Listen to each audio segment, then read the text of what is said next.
Jabari, a hard-working farmer, lives a modest life in his village with his wife, Nia, and their daughter, Keone.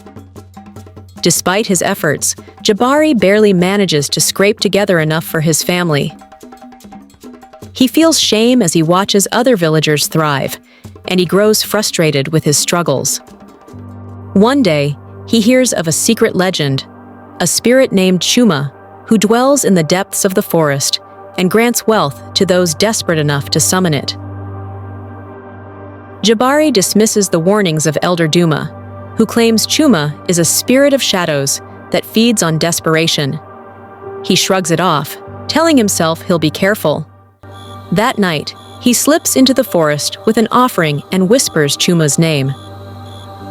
As Jabari moves deeper into the forest, the air thickens and shadows start to flicker around him. He feels a chill, and suddenly, a presence whispers in his ear.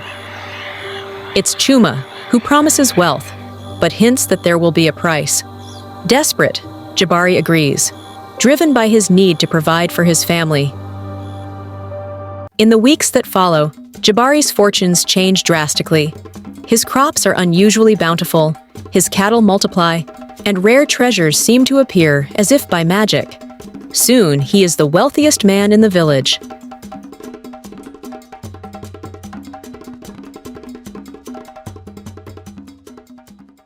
But with his new prosperity comes a strange change in Jabari. He becomes secretive, suspicious, and more irritable with Nia and Keone. Nia grows worried, sensing an unnatural aura around their wealth. She questions Jabari, but he evades her, insisting their prosperity is simply good fortune. Keone, their daughter, has frequent nightmares, waking up with whispers of a dark voice calling her. Elder Duma notices something amiss and warns Nia, who listens in fear. Keone begins acting strangely, talking to shadows and complaining of cold hands holding her at night. The villagers whisper about the curse of Chuma. The family starts losing sleep, haunted by strange sounds and shadowy figures lurking around their home. One night, Nia hears strange noises and finds Keone missing from her bed. She searches the house frantically and finally finds her outside, wandering toward the forest. When Nia asks what she's doing, Keone replies in a trance-like state, "He says it's time." Nia realizes that Chuma, the spirit Jabari bargained with, is coming to collect his price. She confronts Jabari, who finally confesses everything. Horrified, Nia begs Jabari to find a way to break the pact, but he is lost, unsure of how to escape Chuma's grasp. As days go by, Keone's health deteriorates. She becomes pale, her laughter fading, and she talks less. Her eyes grow distant, as if her spirit is being drained. The villagers notice, whispering of curses and dark spirits. Elder Duma suggests that Jabari return to the forest to plead with Chuma, but warns that spirits are rarely merciful. Driven by despair, Jabari decides to confront Chuma in the forest. He ventures into the darkness, offering up his remaining wealth in hopes of saving his family.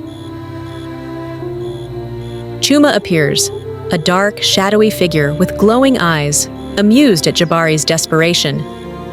"You asked for wealth," it hisses. "Now you must give something in return."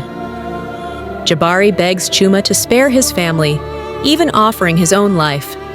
But Chuma is unmoved. It demands something even more precious, Keone's spirit. The spirit says that her life will sustain its power, keeping it strong and anchored to the mortal world. Jabari is horrified but desperate. Jabari tries to make a new deal, bargaining his own soul for his daughter's life. Chuma laughs, telling him that human greed always costs the innocent. It offers a grim choice. He can sacrifice himself to Chuma, or forever bear the knowledge that he caused his daughter's suffering. Realizing the weight of his mistake, Jabari offers his life. Chuma agrees, but demands an act of ultimate devotion to seal the pact. Jabari returns to the village and, in a trance-like state, takes a knife and performs a ritual in the forest, surrendering his life force to Chuma. As he dies, A strange silence falls over the forest, and the spirit vanishes. Back in the village, Keone suddenly awakens, as if from a deep sleep. Her energy is restored, but she has no memory of the horrors she endured. Nia, heartbroken, realizes Jabari has given his life for their daughter's safety. The village mourns Jabari's passing. Elder Duma tells the story as a warning to others, a tale of ambition that brought both fortune and ruin. In the years that follow, the village remembers Jabari's tale as a dark legend.